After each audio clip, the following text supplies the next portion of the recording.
বন্ধুরা, আশা করি আপনারা সকলেই বেশ ভালোই আছেন।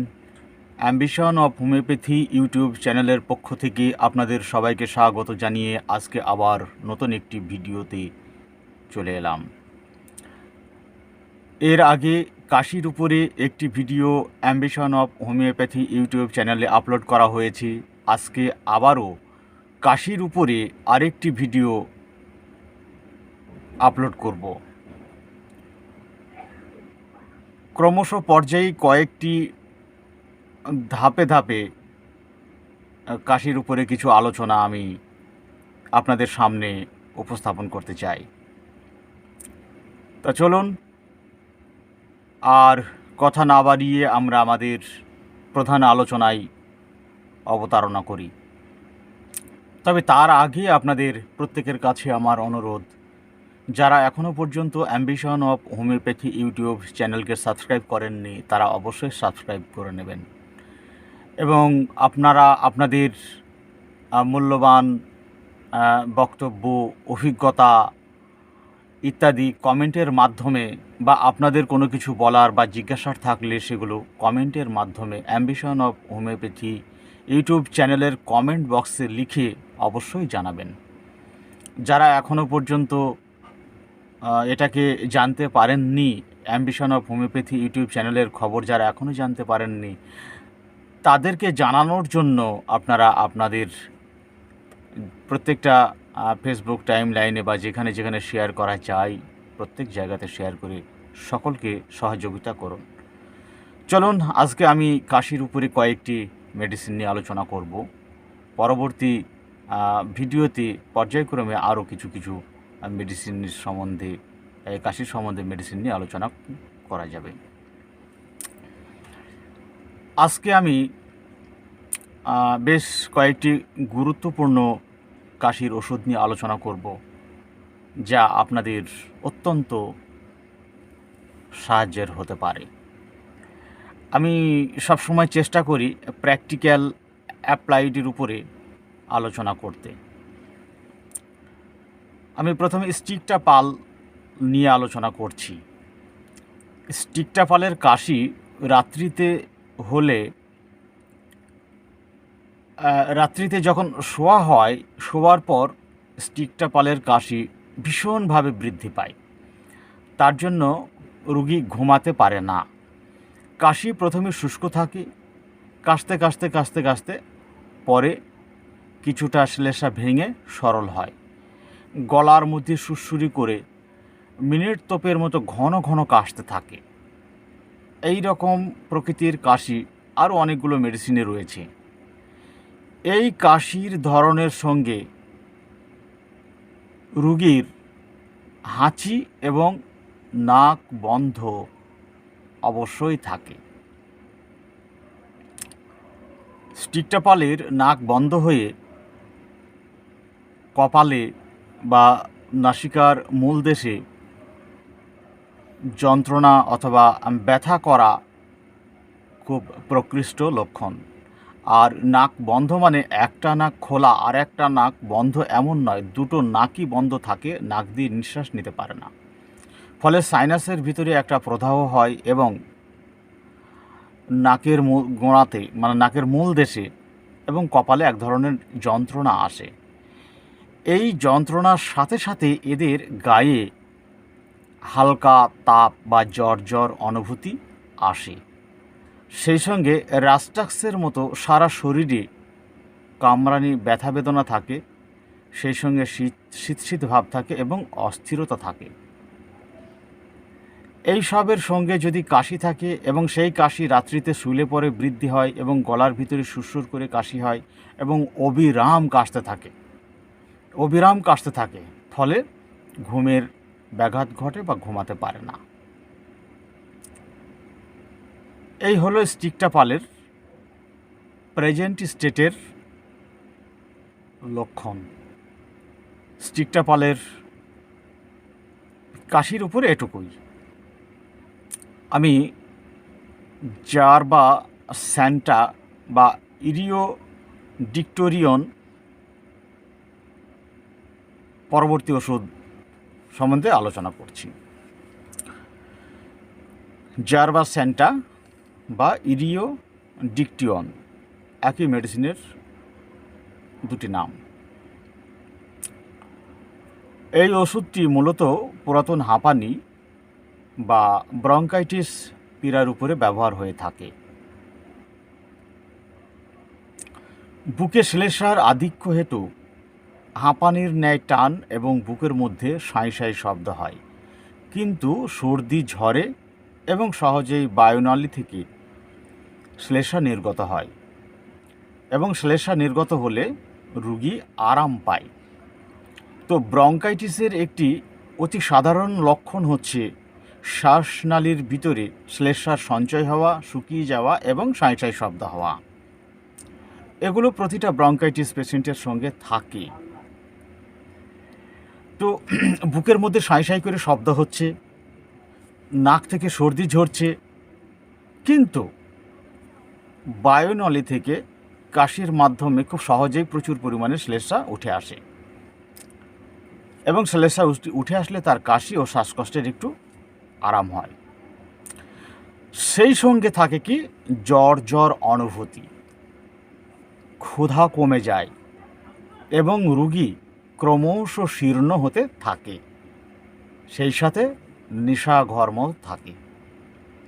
রাত্রিবেলাতে ঘুমের মধ্যে সারা শরীরে প্রচুর পরিমাণে ঘাম সৃষ্টি হয় মাঝে মাঝে। শ্বাস প্রশ্বাস যন্ত্রের পীড়ায় ভুগতে ভুগতে যখন থাইসিস বা টিউবারকুলোসিসের দিকে অগ্রসর হয় বলে সন্দেহ হয় বা লক্ষণগুলো প্রকাশিত হয়, ঠিক তেমন পরিস্থিতিতে এই ওষুধটি মূলত ব্যবহার হয় এবং চমৎকারভাবে আশু উপশম দিয়ে থাকে। তাহলে গতি প্রকৃতির দিকে একবার একটু লক্ষ্য করুন।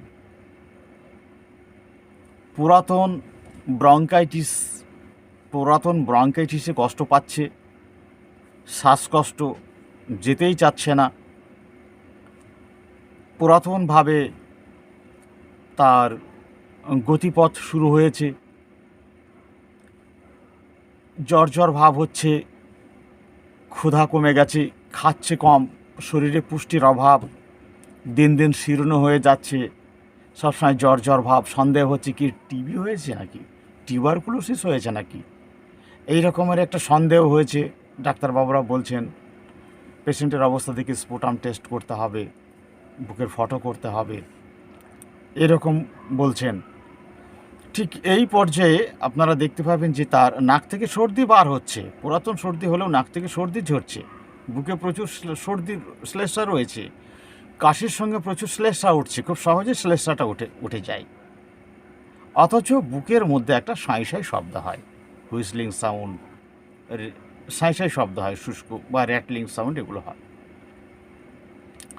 এই গতি প্রকৃতির উপরে জারবাস্যান্টা বা ইরিওডিকটিয়ন দারুণভাবে কাজ দেয়, কিন্তু এই ওষুধটি মূলত ব্যবহার হয় নিম্ন শক্তিতে, মূল আরক বা মাদার অথবা নিম্ন শক্তিতে খুব ভালো কাজ দেয়। এর পরের ওষুধটি হচ্ছে ব্রায়োনিয়া অ্যালবাম, অতি সুপরিচিত ওষুধ, আপনারা সবাই জানেন। যারা হোমিওপ্যাথির সঙ্গে যুক্ত রয়েছেন তারা প্রত্যেকেই এই ওষুধকে ব্যবহার করেন এবং জানেন। কিন্তু এই ওষুধ দুরকমভাবে ব্যবহার হয়, দুই রকমভাবে এই ওষুধটি ব্যবহার হয়ে থাকে। একটি হলো প্রেজেন্ট স্টেটের উপর ব্যবহার হয়, আর একটি হলো ধাতুগত অবস্থার উপর ব্যবহার হয়। তা চলুন কোন পর্যন্ত প্রেজেন্ট স্টেট, কোন পর্যন্ত কভার করলে তখন কনস্টিটিউশনাল হচ্ছে, সেসব ব্যাপার বিষয়ে একটু আলোচনা হোক এবং পরিষ্কার হোক। ব্রায়োনিয়ার কাশি কেমন সেটা আমরা প্রথমে দেখে নেই। ব্রায়োনিয়ার কাশি হচ্ছে শুষ্ক কাশির সঙ্গে বুকে খোঁচা মারার মতো বেদনা, সুচ ফোটানোর মতো, খোঁচা মারা মতো বেদনা হয়। এই রকম বেদনা ক্যালিকার্বেও রয়েছে। কিন্তু ওদের মধ্যে কিছু বেশি পার্থক্য রয়েছে হ্রাস বৃদ্ধিতে এবং ব্যক্তির ব্যক্তিত্বে। তো ব্রায়োনিয়াতে কি হয়, শুষ্ক কাশির সঙ্গে তার বুকে খোঁচা মারা বা সূচ ফোটানোর মতো বেদনা, সেই সঙ্গে অতিশয় মাথা ব্যথা থাকে। আর কাশি তো শুষ্ক থাকে, ফ্রম মাউথ টু অ্যানাস পর্যন্ত টোটাল এলিমেন্টারি ট্র্যাকটাই শুষ্ক থাকে। তো এর কাশিটাও শুষ্ক থাকে, অত্যন্ত শুষ্ক, এবং শুষ্ক কাশির সঙ্গে হলুদ বর্ণের আঠালো চটচটে শ্লেষ্মা ওঠে, চটচটে আঠালো হলুদ বর্ণের। তা চটচটে আঠালো শ্লেষ্মা তো ক্যালিবাইক্রোম, ক্যালিকার, গ্রিনডেলিয়া, হাইড্রাস্টিস অনেক মেডিসিনের মধ্যেই রয়েছে। তো চলুন আমরা একটু ভালো করে মেডিসিনটা বুঝে নিই। গলায় চটচটে আঠালো শ্লেষ্মা থাকে, বহুবার কাশি দিয়ে বা গলা খেঁকারি দিয়ে তা বার করতে হয়। বুকের ও মাথার বেদনার স্থানে চেপে শয়নে আরাম হয়। নড়াচড়ায় বেদনা ও কাশির বৃদ্ধি পায়। গরমে এবং গরম ঘরে প্রবেশ করলে কাশি বৃদ্ধি পায়। ও মুক্ত বাতাস পছন্দ করে, মুক্ত বাতাসে আরাম বোধ করে। এইগুলোর সঙ্গে তার কোষ্ঠবদ্ধতা থাকে এবং রোগী হিসাবে সে হচ্ছে গরম কাতর। পুরাতন রোগের ক্ষেত্রে পিপাসার বৈশিষ্ট্য তেমন নেই, কিন্তু অ্যাকুইট স্টেটের জন্য পিপাসা অত্যন্ত গুরুত্বপূর্ণ। তো পিপাসাটা হচ্ছে অনেকক্ষণ পরে পরে অনেক পরিমাণে জল পান করে ব্রায়োনিয়া।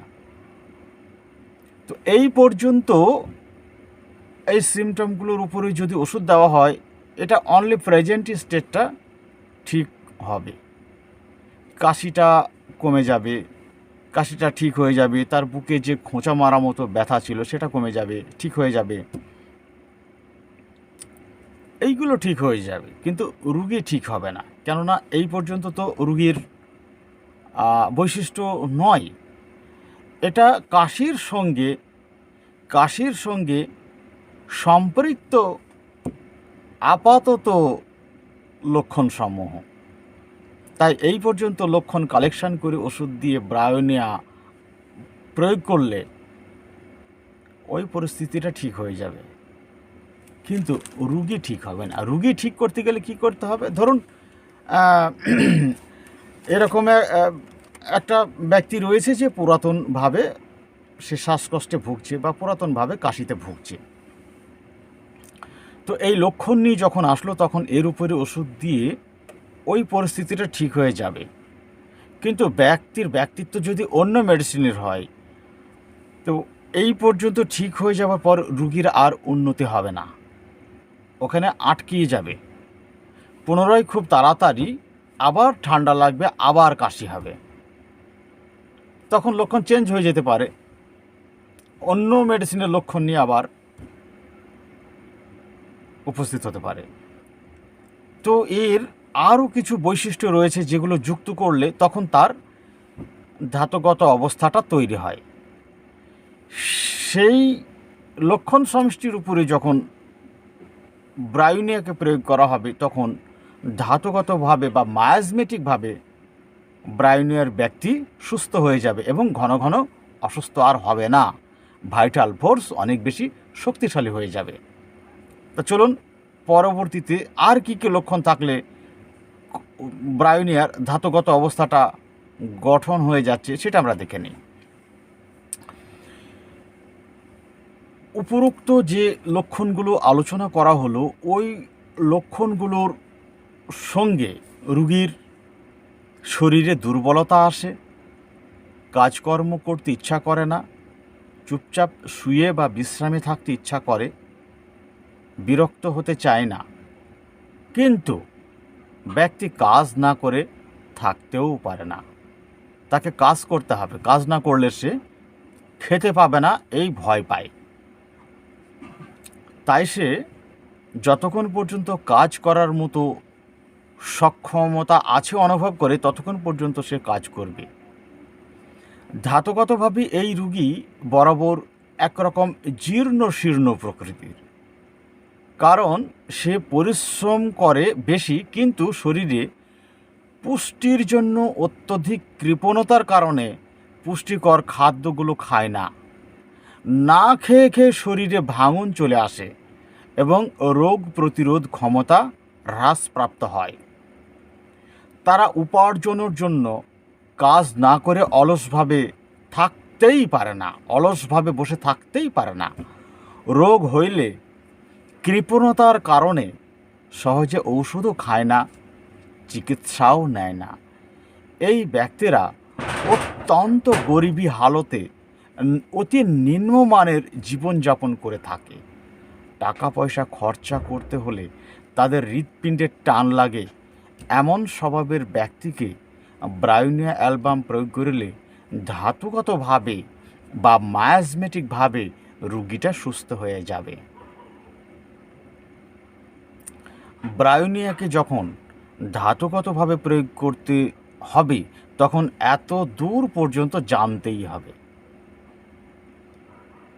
এই এত দূর পর্যন্ত লক্ষণ সমষ্টিকে সংগ্রহ করে যখন ব্রায়োনিয়া প্রয়োগ করবেন তখন দেখবেন ব্রায়োনিয়া মেডিসিনটি কত ডিপলি কাজ করে। তখন মনে হবে না যে এটা একটি শর্ট অ্যাক্টিং ওষুধ, এটা মনে হবে না।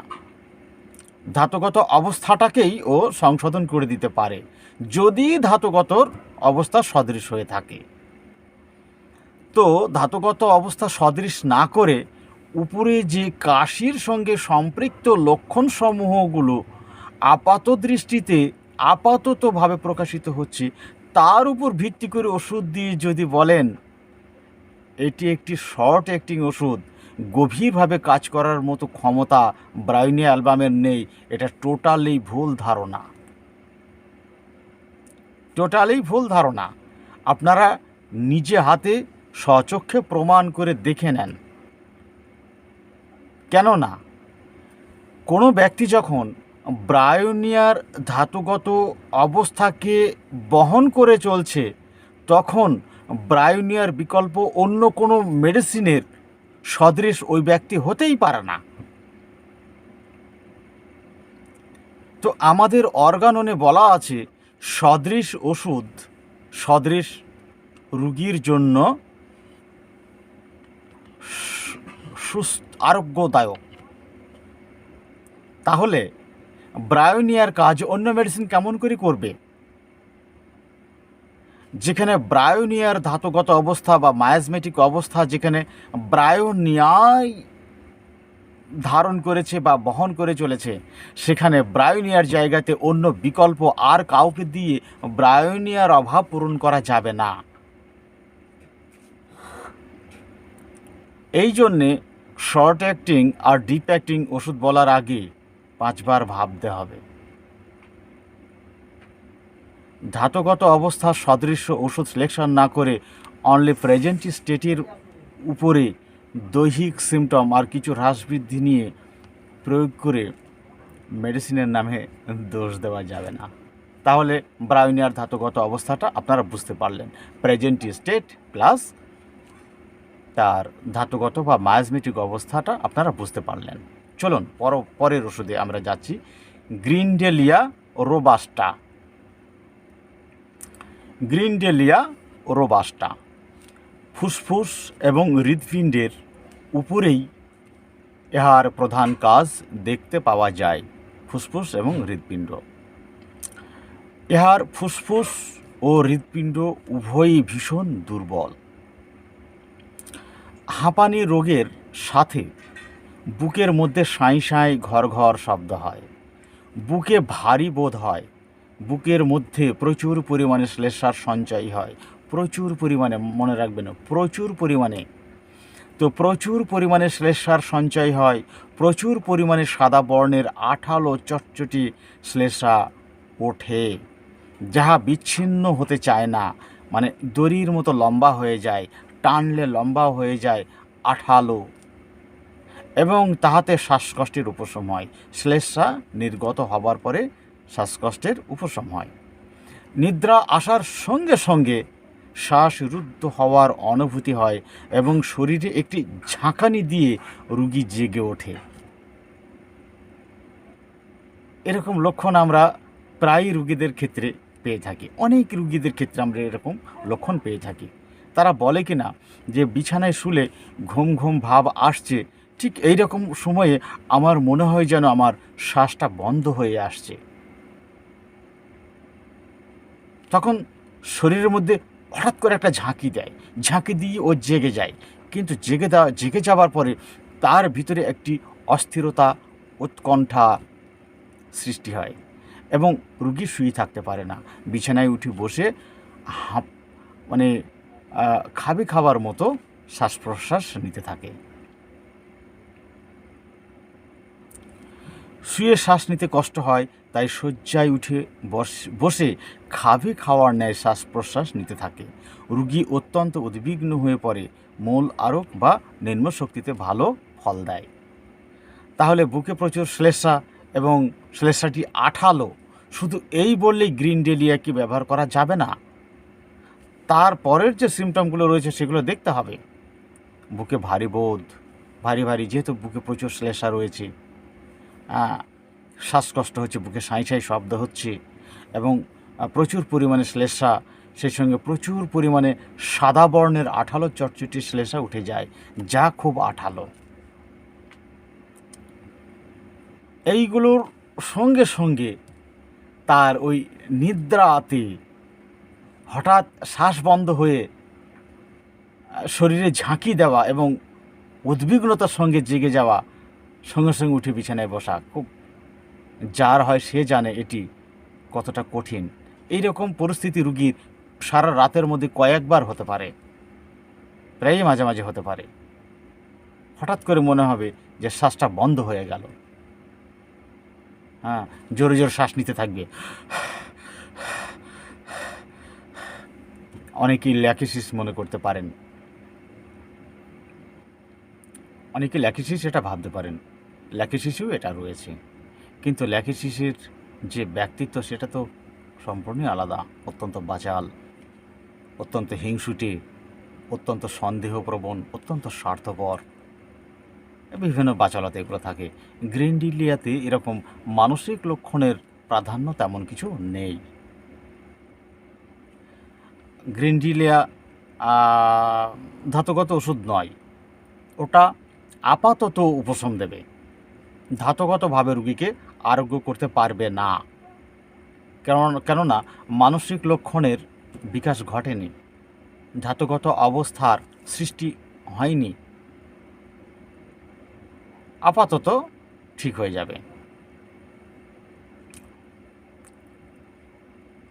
গ্রিন ডেলিয়া দিয়ে ওই অবস্থাটা উন্নতি হবার পরেই ব্যক্তির ব্যক্তিত্বকে ভালো করে উপলব্ধি করে ব্যক্তিত্ব অনুসারে আপনাকে ওষুধ দিতে হবে। গতি প্রকৃতি এবং ব্যক্তিত্বকে চিহ্নিতকরণ করে তার নেপথ্যে সদৃশ ওষুধ প্রয়োগ করতে হবে, তাহলে ধাতুগত অবস্থাটা চলে যাবে। আর যদি গ্রিন ডেলিয়ার ওই অবস্থাটা অন্য কোনো মেডিসিনের ধাতুগত অবস্থার সঙ্গে তার প্রেজেন্ট অবস্থার সাথে যদি মিলে যায় তাহলে আরও ভালো। যেমন ওই রকমের অবস্থা আপনার ল্যাকিসিসে রয়েছে, যদি ল্যাকিসিসের সঙ্গে মেলে। আঠালো শ্লেষ্মা ক্যালিবাইক্রম রয়েছে, ক্যালিকার্ব রয়েছে, ব্রায়োনিয়াতেও রয়েছে আঠালো শ্লেষ্মা চ্যাটচিটি, হাইড্রাস্টিসি রয়েছে, বিভিন্ন কিছু যাদের সঙ্গে মিলবে তাকে দিতে হবে। পরের ওষুধ হচ্ছে ক্যালিকার্ব। এগুলো আপনাদের অত্যন্ত সুপরিচিত ওষুধ, অসংখ্যবার পড়েছেন। কিন্তু তারপরেও আমি মেডিসিনকে আপনাদের সামনে নতুন আকারে উপস্থাপন করতে চাচ্ছি, যাতে করে প্র্যাকটিক্যাল ফিল্ডে খুব সহজে মেডিসিনটিকে আপনারা বুঝতে পারেন, ধরতে পারেন, প্রয়োগ করতে পারেন, ধাতুগতভাবে সংশোধন করতে পারেন। এই ঔষধের কাশি শুষ্ক, ক্যালিকার্ব ঔষধের কাশি হচ্ছে শুষ্ক এবং আক্ষেপযুক্ত। আক্ষেপ বলতে খিঁচি ধরলো ব্যাপারটা এরকম নয়, আক্ষেপ হচ্ছে মাঝে মাঝে হঠাৎ করে প্রবল বেগে আক্রমণ, মাঝে মাঝে হঠাৎ করে প্রবল বেগে আক্রমণ, এটাকে বলা হয় আক্ষেপ। অর্থাৎ থেমে থেমে হঠাৎ তীব্র বেগে কাশির আক্রমণ হয়, কাশতে কাশতে দম আটকে যাওয়ার মতন হয় এবং অনেক সময় কাশির ধমকে বমি করে ফেলে, এতটাই কাশি হয়। এই রকম প্রকৃতির কাশি আরও অন্যান্য ওষুধই রয়েছে। এ পর্যন্ত একটা মেডিসিনকে চিহ্নিতকরণ করার মতো কিছু তৈরি করা গেল না। এর কাশির ধমক অনেকটা হুপিং কাশির মতন হয়। কাশির সহিত চক্ষুর উপর পাতা স্ফীত হয় অথবা পুরো মুখমণ্ডলটা ফলা ফলা থাকে, তাহাতে এই ঔষধ প্রয়োগ করা হয়। ইহার উপসর্গের বৃদ্ধি পায় ভোরের দিকে 3 থেকে 4টার সময়ে। অনেক সময় দেখবেন 2 থেকে 5টার মধ্যেও বৃদ্ধি ঘটে। এই সময় শুষ্ক কাশিতে ইহার রোগী কষ্ট পাইতে থাকে। শুষ্ক কাশি, বুকে প্রচুর পরিমাণে শ্লেষ্মার সঞ্চয় থাকে। কখন? কাশতে কাশতে কাশতে কাশতে ওটা সরল হয়ে যায়, ঘরে হয়ে যায়। তো তখন বুকে প্রচুর পরিমাণে শ্লেষ্মার সঞ্চয় হয়ে যাচ্ছে আস্তে আস্তে। তারপরে কি হয়? প্রথমে শুষ্ক কাশি শুরু হলো, কাশতে কাশতে কাশতে কাশতে শ্লেষ্মাটা ভেঙে বুকে প্রচুর পরিমাণে শ্লেষ্মার সঞ্চয় হয়ে গেল। তারপর কি হচ্ছে? কাশির সহিত কিন্তু কি বলছে যে বুকে প্রচুর পরিমাণে শ্লেষ্মার সঞ্চয় থাকে, কিন্তু কাশির সহিত শ্লেষ্মা সহজে ওঠে না। খুবই আশ্চর্য ব্যাপার। প্রথমে শুষ্ক কাশি, কাশতে কাশতে কাশতে কাশতে শ্লেষ্মা ভেঙে যাচ্ছে এবং বুকে প্রচুর পরিমাণে শ্লেষ্মার অস্তিত্ব অনুভব করা যাচ্ছে, অথচ কাশির সঙ্গে কোনো শ্লেষ্মা উঠছে না। কেন? ওই যে আঠালো, চটচটি আঠালো, এই জন্যে। তারপরে কি? তার জন্য শিশুর ভীষণ কষ্ট হয় এবং আহার করতে পারে না, নিদ্রা যাইতে পারে না। তাহলে কত কষ্ট তার হচ্ছে। কাশির সহিত যদি শ্লেষ্মা একটু ওঠে তা আঠালো চটচটি। দেখেছেন? আঠালো চটচটি শ্লেষ্মা প্রচুর ওষুধের মধ্যেই রয়েছে। হাঁপানির সহিত অনেকটা এই রকম লক্ষণ অ্যান্টিমটার্টিভ বিদ্যমান থাকে। কোনটা? ওই যে ঘরে প্রচুর পরিমাণে শ্লেষ্মার উপস্থিতি, এটা অনেকটা অ্যান্টিমটার্টের মতো, এবং অ্যান্টিমটার্টের সঙ্গে তখন একটা পার্থক্য করার চিন্তাভাবনা করতে হয়। অ্যান্টিমটার্টের শ্বাসকষ্টের সহিত সর্বদাই ঝিমুনি ভাব, নিস্তেজ ভাব, তন্দ্রা ভাব অবশ্যই অবশ্যই অবশ্যই বর্তমান থাকে। এই তন্দ্রা ভাবই হচ্ছে অ্যান্টিমটার্টের পরিচালক লক্ষণ। সেই সাথে শিশু খিটখিটে থাকে এবং নিম্নস্বরে বিরক্ত প্রকাশ করে। যেহেতু দুর্বল থাকছে, এই জন্য নিম্নস্বরে লো টোনে সে বিরক্ত বা ঘ্যানঘ্যানানি প্রকাশ করে। কোলে নিলে শান্ত থাকে, কিন্তু কোলে চড়ে শিশু মাতার কাঁধে ঘাড় রেখে তন্দ্রা যায়, সোজা হয়ে বসে থাকতে পারবে না। সে মায়ের কাঁধে মাথাটা দিয়ে তন্দ্রা যাবে, পুরোপুরি ঘুমাবে না, পুরোপুরি চোখ বন্ধ করবে না। তন্দ্রা, পুরোপুরি চোখ বন্ধ করলে সেটা প্রকৃতপক্ষে নিদ্রা। আর যখন দেখবেন যে কাক নিদ্রা, অর্ধ নিদ্রা, ওটা হচ্ছে তন্দ্রা। ওই তন্দ্রা অবস্থায়ও থাকে প্রচুর দুর্বলতার জন্য।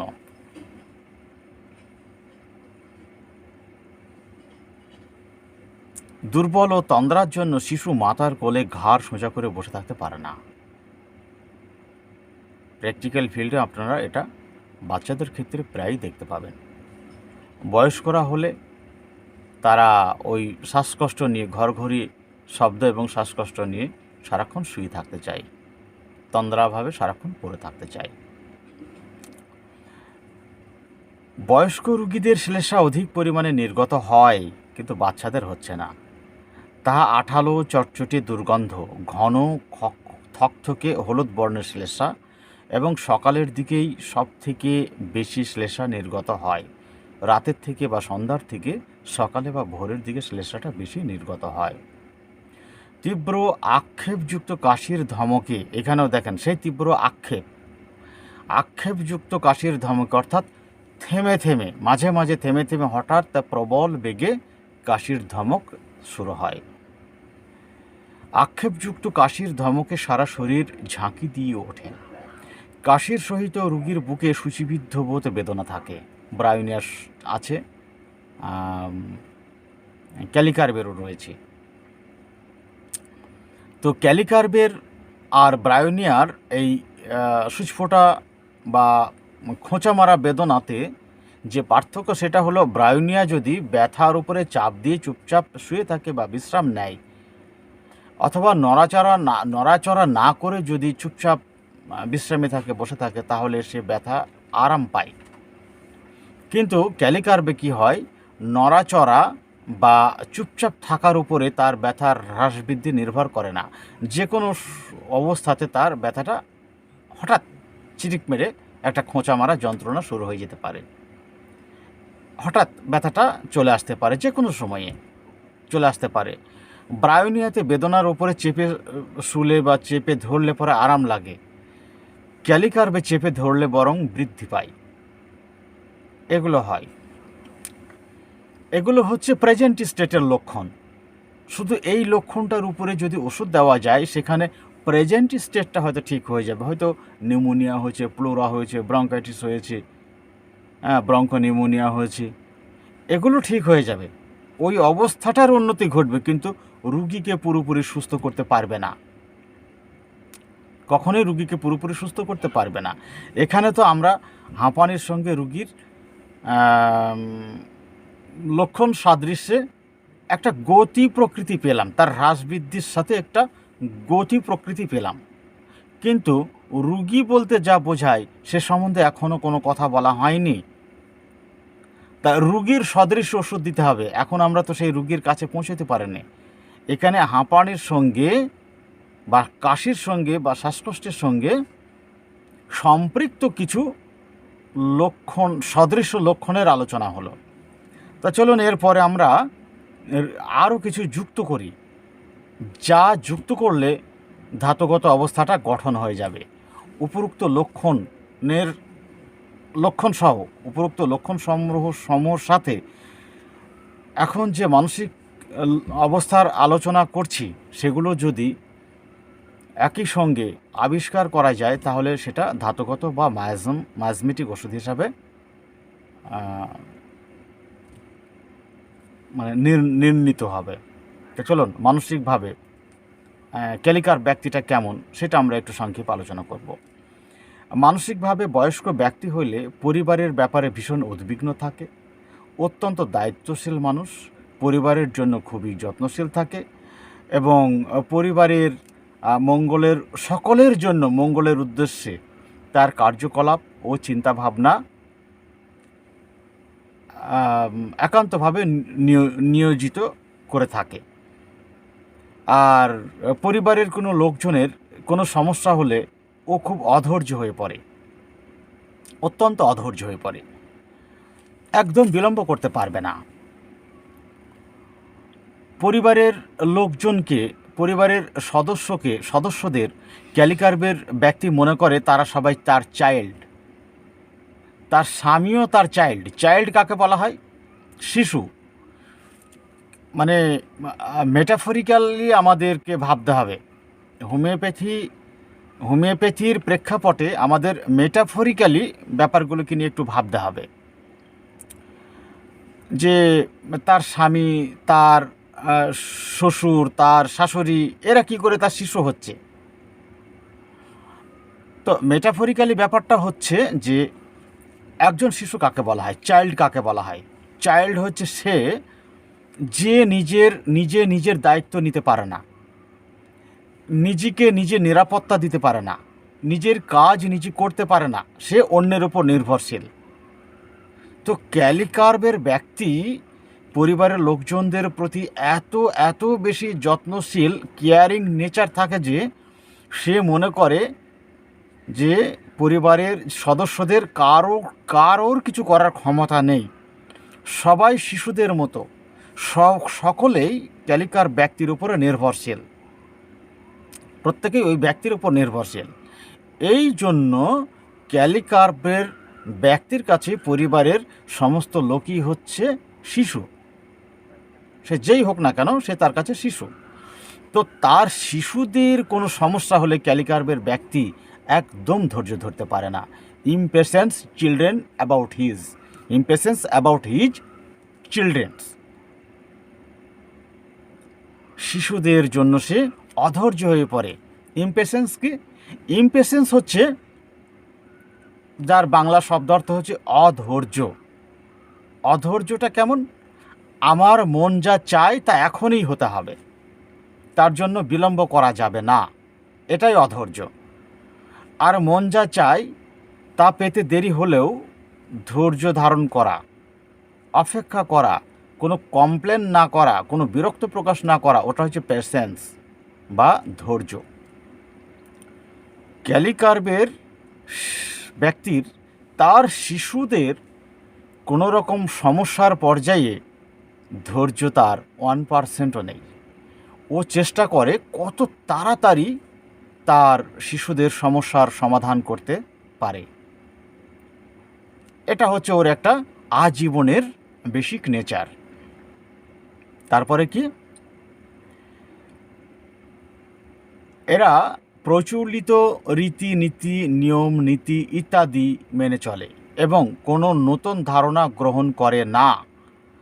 তারা সাধারণত পরিবর্তনে পছন্দ করে না। যেমন সে বন্ধুবান্ধব, বাড়ি, স্কুল, গাড়ি, পোশাক, ডাক্তার, কর্মধারা, দেবদেবী, ঠাকুর, পরিবারের বহু দিন যাবত ব্যবহার হচ্ছে এমন কোনো জিনিস, নিয়ম শৃঙ্খলা, ঘুষ নেওয়া, ঘুষ দেওয়া, বরাবর পছন্দ করে এমন কোনো জিনিস ইত্যাদিকে পরিবর্তন করতে একদমই পছন্দ করে না। এই জন্য ক্যালিকার্পের শিশুদের বা ক্যালিকার্পের ব্যক্তিদের স্কুল থেকে যখনই কলেজে যায় তখন এরা মেনে নিতে পারে না। এদের প্রবলেমটা প্যাথোলজি প্রবলেম শুরু হয়ে যায় স্কুল থেকে যখনই কলেজে যাবে। কারণ কি? স্কুল হচ্ছে একটা নির্দিষ্ট নিয়ম নীতির অনুসারে চলার জায়গা, যেখানে শুধুমাত্র পড়াশোনা এবং পড়াশোনার উপরে ভাবনা চিন্তাই করা হচ্ছে একমাত্র কাজ। কিন্তু যখনই স্কুলের গণ্ডি পাড়িয়ে কলেজে চলে যায় তখন তারা অত্যন্ত স্বাধীনতা পেয়ে যায়। একদিকে স্বাধীনতা পায়, আর একদিকে হচ্ছে পরিবার থেকে টাকার যোগান পায়। কলেজে টাকা লাগবে বলে যাই চাইবে তাই বাবারা দিয়ে থাকেন। ফলে স্বাধীনতা এবং অর্থ সাংঘাতিকভাবে অপব্যবহার হয়। পড়াশোনা কিছু হয় না, অনেক অনিয়ম, আপনার উল্টোপাল্টা আচার আচরণ, মদ টদ খাওয়া, ঘোরাফেরা, নানান কিছু অনেক মানে নিয়ম বিরুদ্ধ একটা প্রতিষ্ঠানে যেভাবে পড়াশোনা হওয়ার দরকার সেই সমস্ত নিয়ম নীতি বিরুদ্ধ কার্যকলাপ চলে। ফলে ক্যালিকার্পের রুগী ওগুলো মেনে নিতে পারে না। এই মেনে নিতে না পারার জন্য ও ভীষণভাবে বিরক্ত হয়, রেগে যায়, খিটখিটে হয়ে যায় এবং সামনাসামনি তা প্রকাশ করে, অন্যদের সঙ্গে সেটাকে নিয়ে পরামর্শ করে। শেষ অবধি সে ওইখানে আর পড়াশোনা করতে পারে না। ওটা যে একটা নতুন কলেজ, নতুন পরিবেশ, নতুন পরিস্থিতি, সবাই যেভাবে চলছে নিজেকে খাপ খাইয়ে নিয়ে সেইভাবে চলা ওরা পারে না। এই যে নতুন ধারণা, স্কুলের লাইফ একরকম, কলেজের লাইফ আর আরেক রকম। তো স্কুলের ধারণার সঙ্গে সে হচ্ছে অভ্যাস, স্কুলের ধারণার সঙ্গে সে এতদিন অভ্যাসগত ছিল, কিন্তু এখন কলেজের নতুন ধারণার সঙ্গে সে নিজেকে আর অ্যাডাপ্টেড করে নিতে পারছে না। ফলে প্যাথোলজি সৃষ্টি হয়।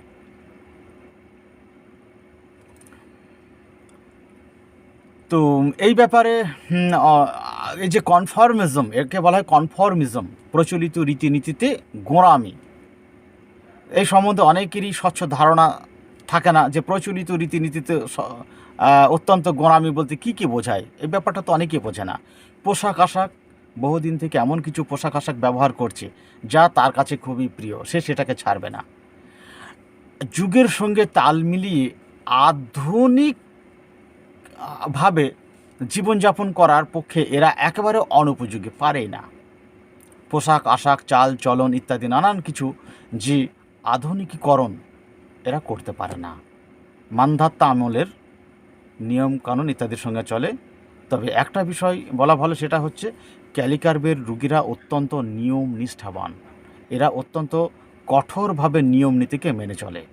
নিয়ম নীতি যারা ভঙ্গ করে তাদেরকে ও পছন্দ করে না, এবং সে তা প্রকাশ করে কোথায়?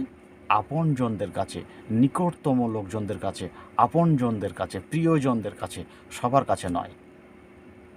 তারপরে কি?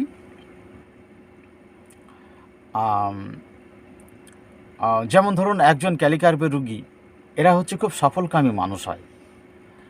সাকসেসফুল ব্যক্তিদের মধ্যে থেকে এই ক্যালিকার্পকে পাওয়া যায়। যেমন ধরুন এদেরকে পড়াশোনা করার দায়িত্ব দেওয়া হয়েছে, আর যেহেতু এরা দায়িত্বশীল মানুষ, রেসপন্সিবিলিটি সিরিয়াসলি, এরা খুব সিরিয়াসভাবে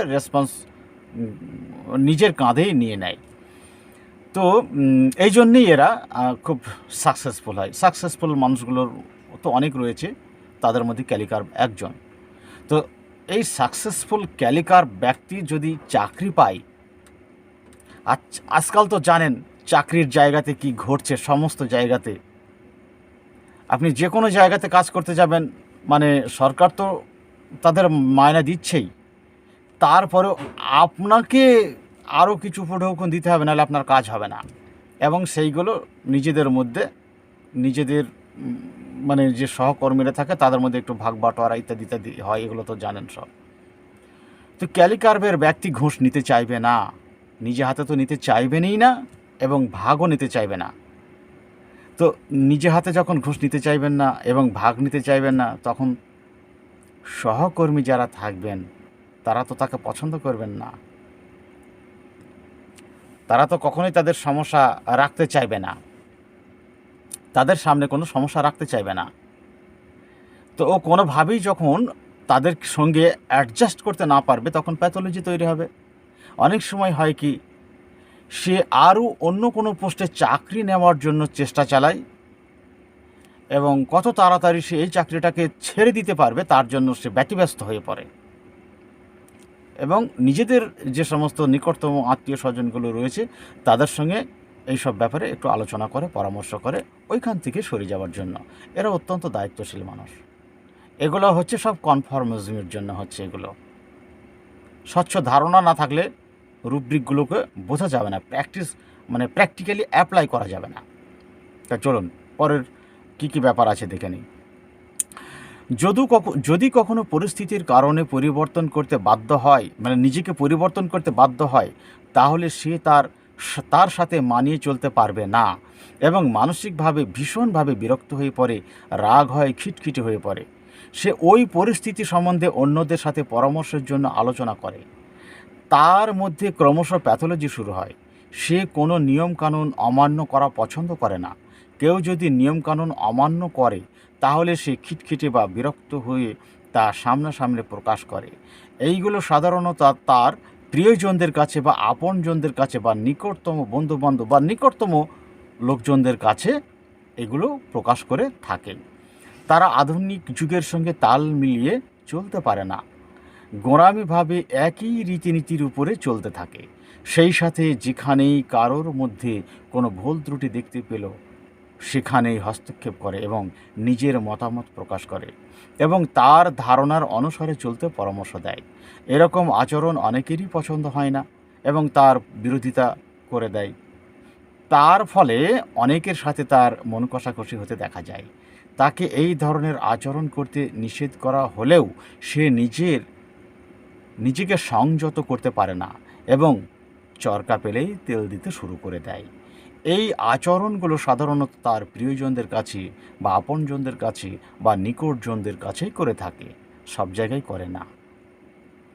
সাপোর্টিং রুব্রিকগুলো কি? Conformism, change aversion too, new idea aversion too, elements from disappointment. মানে ও যা প্রত্যাশা করে তা পায় না। তা চলুন, আজকের ভিডিও অনেকটা লম্বা হয়ে গেছে। আমি ছোট ছোট আকারে আরও কয়েকটি অংশে কাশির উপরে আলোচনা করব। আপনাদের যদি এই আলোচনা ভালো লেগে থাকে বা কোনো পরামর্শ থাকে, অভিযোগ থাকে, কোনো অভিজ্ঞতা থাকে, অবশ্যই অ্যাম্বিশন অফ হোমিওপ্যাথি ইউটিউব চ্যানেলের কমেন্ট বক্সে লিখে আমাকে সহায়তা করবেন।